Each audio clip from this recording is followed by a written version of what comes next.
Hey there, my name is Rose. I'm the one you don't hear about in those family photos where everyone's smiling like they don't have a care in the world. I got a sister, Lucy. She's been the star of the show since the day she was born. Little Miss Perfect, right? And me, I'm basically the backstage crew in my own life. But enough about that. So, let me paint you a picture. It's the morning of my 10th birthday. I'm at the breakfast table, thinking maybe today, things will be different. Dad's munching on his toast, buried in a newspaper. Mom's fluttering around, and Lucy's there, eyes all wide and innocent. I'm waiting for some pancakes, maybe a happy birthday, the usual birthday jazz. That's when Lucy, all sweet-like, starts to cry. Through her tears, she goes, "Rose pushed me, and I hurt my knee." I'm standing there, jaw on the floor. What? No, I didn't. But Dad just peers over his paper, frowning like I'd spilled his coffee, and Mom, well, she's already knee-deep in Band-Aids for Lucy. "You gotta be kinder to your sister, Rose," Mom lectures, no room for buts. But you heard your mom, Dad cuts in. And just like that, end of story. No pancakes. Lucy's whimpering turns into a sly grin the moment they're not looking. Birthday cancelled on account of sibling drama, courtesy of yours truly. Fast forward to Christmas that year. I wake up thinking maybe this time I'll score some decent loot. We're around the tree, and Lucy's tearing through her presents like a tornado. New phone and fancy threads. I find my name on a package, rip it open. Socks. And some dollar store alarm clock. I mean, come on. Later, I'm sitting on the porch, skipping rocks on the sidewalk. Grandma Joan finds me there, hands me a cup of hot cocoa like she always does when the world gives me the cold shoulder. "Thanks, Grandma," I manage, trying not to sound as grumpy as I felt. High school was no different. Lucy had the looks, the friends, I had acne and a job at Sal's Pizzeria. Worked my tail off, got those grades, and I'm thinking, this is gonna be my ticket out, right? There's this one night, senior year, college brochures spread out on the kitchen table like a bad hand of cards. Dad's fixing the sink, Mom's doing her Sudoku, and I'm about to lay my cards down, tell them about the colleges wanting to throw scholarships my way. I'm all, "There's this college outstate dash. Money's tight, Rose," Dad says straight off, not even looking up. "We're looking at community options." I shoot a look at Mom for some backup. She doesn't look up from her puzzle. "We're saving for your sister's college fund." That's when Grandma Joan steps in, real quiet. She talks to Dad first, then Mom. It's not pretty, but when she's done, she's got that check for me, pressed it into my hand like a secret handshake. "Make it count, kiddo," she says, eyes all fierce. And that was it. That check was my golden ticket, my ride far away from socks, alarm clocks, and Lucy's messes. Out of the circus, just like Joan said. As soon as my feet hit the campus of that outstate college, it was like I could finally breathe. No more Lucy, no more comparisons, no more feeling like an afterthought. I was my own person here, and that was all kinds of liberating. So yeah, I dug into those law books like they were the only things keeping me grounded. I was at the library more than I was at my own dorm room. Came to know every coffee stain on those tables like they were my personal constellation of caffeine. But it wasn't all smooth sailing. Money was tight. I remember this one time at the campus grocery store, counting coins from my pocket for a week's worth of ramen. The cashier was tapping her nails, looking bored out of her mind. "You gonna pay or what?" she drawled, popping her gum. I was a dime short. A freaking dime. "Hold on," I mumbled, searching my pockets for a coin that wasn't there. That's when this guy behind me sighed loudly and threw a quarter on the counter. "Here, keep the change," he grunted. Embarrassing? Yeah, you bet. But it was also the day I met Mike, who turned out to be a fellow law student and a bit of a smartass. A friend, something I hadn't had a lot of. In the grind between classes and part-time jobs, Mike and I stuck together. He was as plain-spoken as they come, didn't have patience for show-offs or slackers. Wasn't the type to sugarcoat feedback on my mock trial performances either. "You gotta stop sounding like you're asking permission to be fierce," he'd say. "You know this stuff, Rose. Act like it." And I took that to heart. By the time I was sitting for the bar exam, I felt like I was carving my own path, laying down the law, you know? I wasn't Rose, Lucy's sister. I was just Rose, soon to be Rose, ESQ. At the firm, things were different. I had to prove myself again, but this time it was on my own terms. The partners, they were a mixed bag, some welcoming, some wary of the new blood. I remember being cornered by one of the senior partners, Bill, during my first week. "So, you're Joan's granddaughter," he stated more than asked, eyebrows up like he discovered gold. "Yeah, how'd you know?" I was wary, keeping my answers short and my guard up. Bill chuckled. "Joan and I fought in the same trenches once. She mailed me your resume. Said you had grit." I'd have groaned if it didn't feel like a small victory. Grandma Joan, still my one-woman fan club. In that firm, I made it known I wasn't there to ride anyone's coattails. I worked cases like they were puzzles only I could solve. In the courtroom, it was another world. I wasn't the kid sister or the overlooked daughter. I was fierce. Mike's words came back to me, about not asking for permission. "If the glove doesn't fit," I'd say, cutting through the noise, "then you must acquit." Simple, easy, nothing too fancy. To the point. It worked. So yeah, I escaped. From family expectations, from always being second best. I made it on my own terms.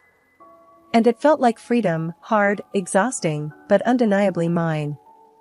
It all started at the courthouse steps where I bumped into Tom, literally. Papers and apologies flying everywhere. He was there to support his buddy. I was on my first case. We laughed it off, grabbed coffee, and it turned out we could talk for hours.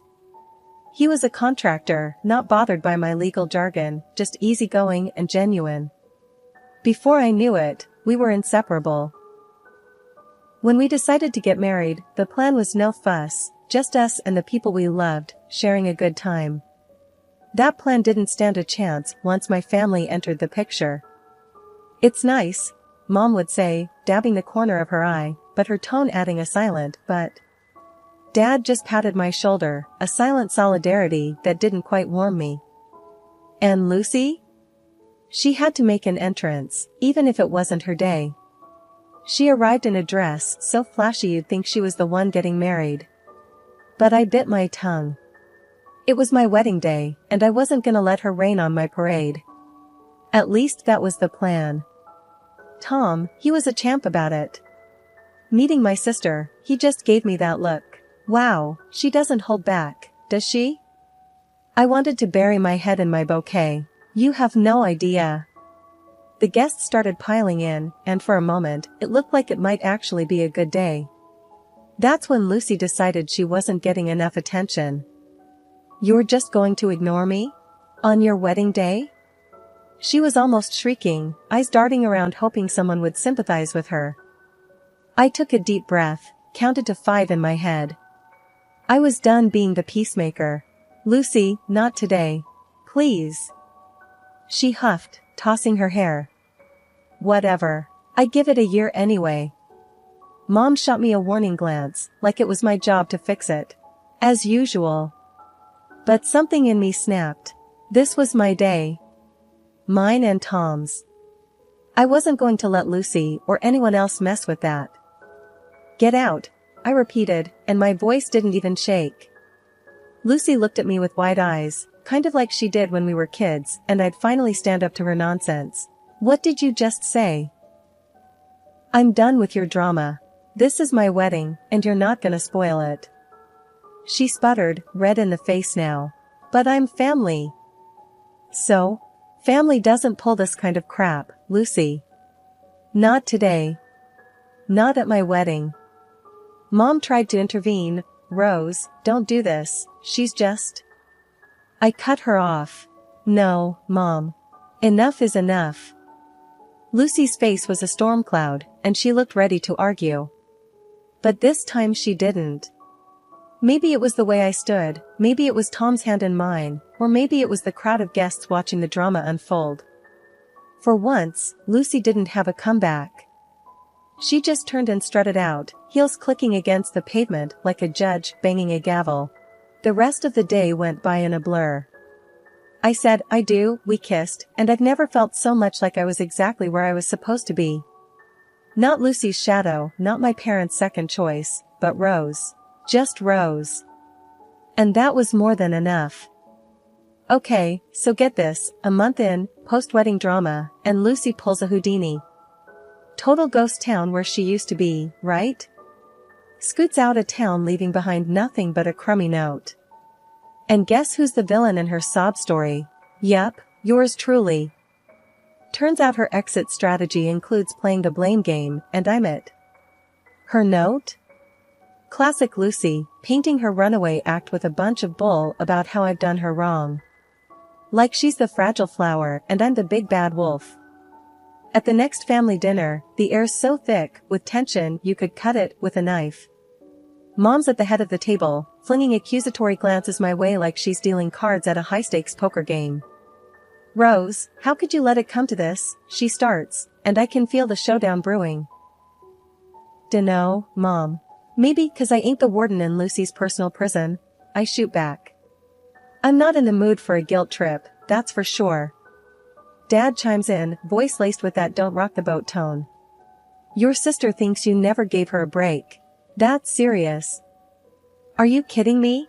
I can feel my temper flaring, words hot on my tongue. After everything, you're gonna take her side? Based on what, a damn piece of paper? That's when Granny, sweet Granny, who always had my back, pipes up with a voice like thunder. Rose. Your sister's out there alone, scared, and it's your doing. You too, Granny? I couldn't believe my ears. Since when do you buy this load of crap? Her eyes got all misty. Your ways pushed her to it, Rose. You're not innocent.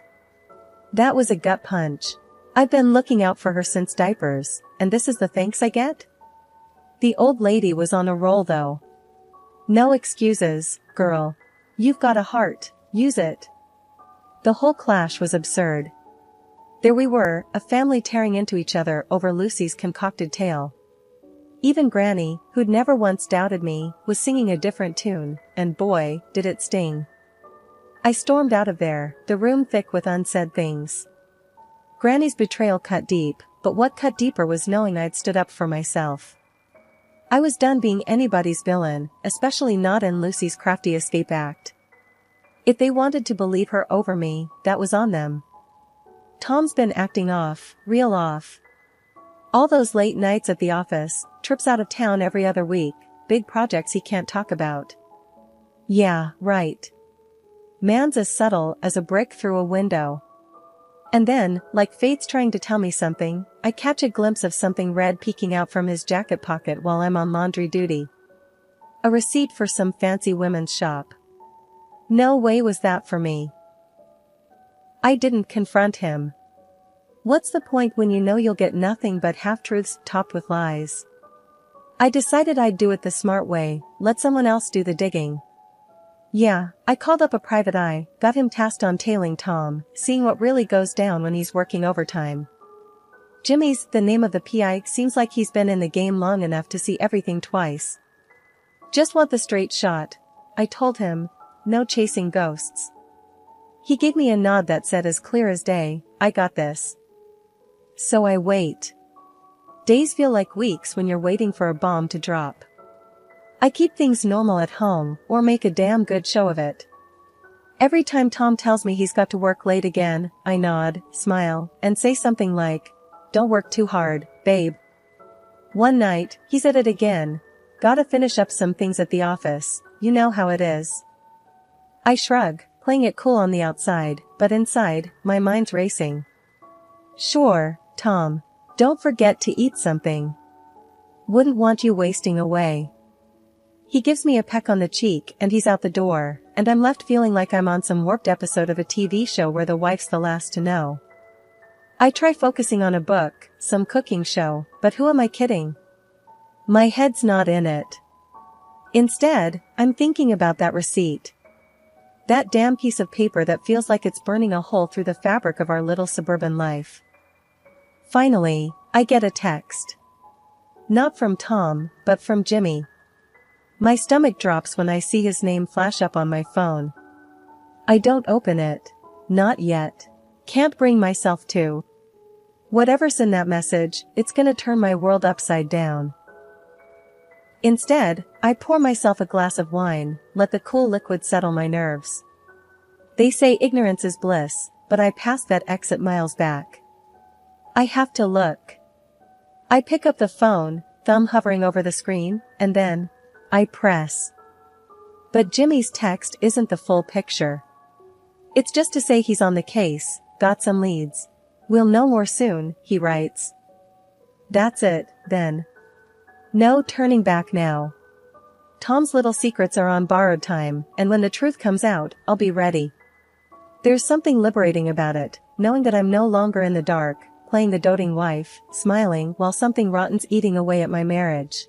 Grandma Joan and I hadn't been seeing eye to eye recently, but the envelope stuffed with the PI's evidence was burning a hole in my bag and my conscience. Deep down, I knew she was the only one who could give me the straight talk I needed without sugarcoating the jagged pill I was about to swallow. I knocked on the door, and it swung open, revealing Grandma Joan with her arms folded, looking as staunch as ever. "Took you long enough," she said, without a hello. I let out a breath that I had been holding in longer than I realized. "Yeah, well, I'm here now." We sat down at the kitchen table, the same one we'd shared more Sunday dinners at than I could count. But today, it wasn't a warm roast that lay between us, but a file filled with photos and texts. "I've got something to say," I started, but she cut me off with a sharp wave of her hand. "Save it," she said. "I can guess why you're here, and I don't need an apology." I narrowed my eyes, ready for a quarrel, but her face softened. "What's done is done. Let's just hear what you've got." So, I spilled it, all of it. The late nights Tom pulled, the lies that didn't add up. "Do you have proof?" she asked, eyes piercing through me like she could see the answers scribbled across my heart. "It's all here," I said, tapping the envelope. She reached out and I handed it over, but she didn't open it. Instead, she looked me straight in the eyes. "You know this doesn't change anything between us, right? Family is family." That's when it hit me. Whatever had come between us, whatever words we'd exchanged that we couldn't take back, none of it mattered now. Not with this storm on the horizon. "You're right," I answered. "It doesn't change a thing. I still need you, Grandma." "Good," she grinned, but there was a seriousness in her eyes that wasn't usually there. "Because I need you too. And let me tell you, whatever's in that envelope," she tapped it and slid it back towards me, "it doesn't define who you are or what you're worth." We sat there for a while, not saying much, just being together. It felt like the air had cleared. The storm clouds were still there, but now, I wasn't going to weather them alone. Later, when I went to leave, Grandma Joan gave me a tight squeeze. "You call me, you hear? Day or night. We'll figure this out." I pulled back and looked at her. "I will. And thanks, Grandma, for everything." As I walked away, the envelope heavy in my bag, I felt lighter somehow. My steps were more certain, my spine straighter. Whatever Tom was up to, whatever the PI had uncovered, I was ready to face it. With my grandma at my back, I felt like I could face just about anything. A month had whipped by and there we were, gathered in the stiff parlor of Grandma's house, me, Mom, Dad, and my husband, Tom. An odd quiet hung in the air as the lawyer got ready to dish out the details of the will. Just the family scene you'd expect, except for the empty spot where Grandma used to be. And then, like out of some crappy soap opera, in prances my sister, Lucy, all dolled up and smirking like she's just won the jackpot on a scratch card. Mom and Dad, tears in their eyes, fuss over her like she's just returned from war, not the two-bit runaway act she'd pulled. I stayed put, my hands clenched into fists under the table. I wasn't about to give her my piece yet. She swans up to Tom, bold as brass, and plants one on him. My Tom. As if that wasn't gag-worthy enough, she starts spouting off this garbage about how she cooked up this whole mess. I made it all happen that Grandma would bequeath her property to me, not to the villainous Rose. Lucy gloats, thumbing at Grandma's portrait with a grin that made my blood boil. And I also took her husband away from Rose.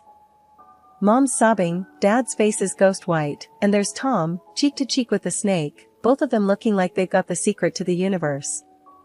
We have the last laugh, he says, voice slippery with that grin plastered all over his face. The room's buzzing with their confidence, them thinking they've got it all sewn up. Grandma's gone, and in their mind, her house, her savings, all her bits and bobs were theirs for the taking. They didn't see me smile. The lawyer, a guy with less flair than a wet match, starts talking. So, as per Mrs. Joan Holloway's last will and testament, the lawyer drones, and here it comes, the entirety of her estate, her home, her financial assets, and her personal effects are to be left to. I already see Lucy reaching out, like she could already touch the velvet of Grandma's antique chairs. Her granddaughter, Rose Marie Kendrick, provided. Lucy's hand hangs there, midair, and the smirks melt off her and Tom's faces faster than ice cream in July. She agrees to use these assets for the continuation of the local community garden which Mrs. Holloway was fond of. The lawyer finishes with no fanfare. The silence is thick enough to cut. Mom and Dad look between me and Lucy, their tears dry now, replaced with something else. Confusion? Betrayal? Both? Finally, I break the quiet. Well, I guess that's that, huh? Lucy's mouth zips shut, all tight lines, and Tom, he's paler than a ghost, his eyes not meeting anyone's. You wouldn't believe the circus that unfolded after the will reading. My phone wouldn't stop buzzing, distant relatives suddenly remembering my name. But me? I kept it tight. It wasn't about the drama, it was about staying 3 steps ahead. So, what's the plan now, Rose? Tom asked with that rat-like twitch of his lip, trying to sound all sweet and concerned. We were standing in Grandma's kitchen, a place where I'd shucked more corn than anyone's business. I leaned back against the counter, feeling the cool marble against my spine. Well, Tommy boy, first up, I'm changing the locks. His eyes darted like he'd been zapped. But, what about us? He stammered, like he hadn't been caught red-handed. I chuckled, low and steady. Us? Oh, darling, us jumped ship the moment you cozy up to my sis, just to get a piece of the pie. There were papers in my handbag, crisp and just waiting for his signature. Divorce papers, my ticket out of this mess. The PI snaps, the texts, the late-night calls. I had it all. My hand was stacked, and they didn't even know we were playing cards. Lucy's eyes flicked between us, sensing the shift in the air. She was like a cat that got caught sneaking a paw into the fishbowl. You can't kick him out. We have rights. Rights? I arched an eyebrow, amused at her guts. Sweetheart, after what I found out, the only right you're gonna need is the right to a good lawyer. Tom's face was pale, eyes darting to the door, probably scheming his next escape. But there was nowhere for him to run. Not this time. I felt the weight of the house keys in my pocket, the grooves grounding me. This was more than just a will, it was Grandma speaking from beyond, telling me to tidy up the trash that clung to her legacy. I walked over to Tom and handed him the papers. Sign these, and we can at least pretend you walked away with a shred of dignity. He snatched them up, his hands shaking like he was in a snowstorm without a coat. His signature scribbled across the page was the scribble of a defeated man. Lucy was seething. You think you've won? She hissed, her voice a strained whisper. I smiled, genuine and clear. Honey, this ain't about winning. This is checkmate. You played dirty, and you lost. Now, if you'll excuse me, I've got a garden to tend to and a life to live. With that, I left them there, in the dust of their greed, in the kitchen filled with memories of sugar cookies and laughter, a kitchen that would soon echo with new stories. No more whys, no regrets, just me, my begonias, and a fresh start.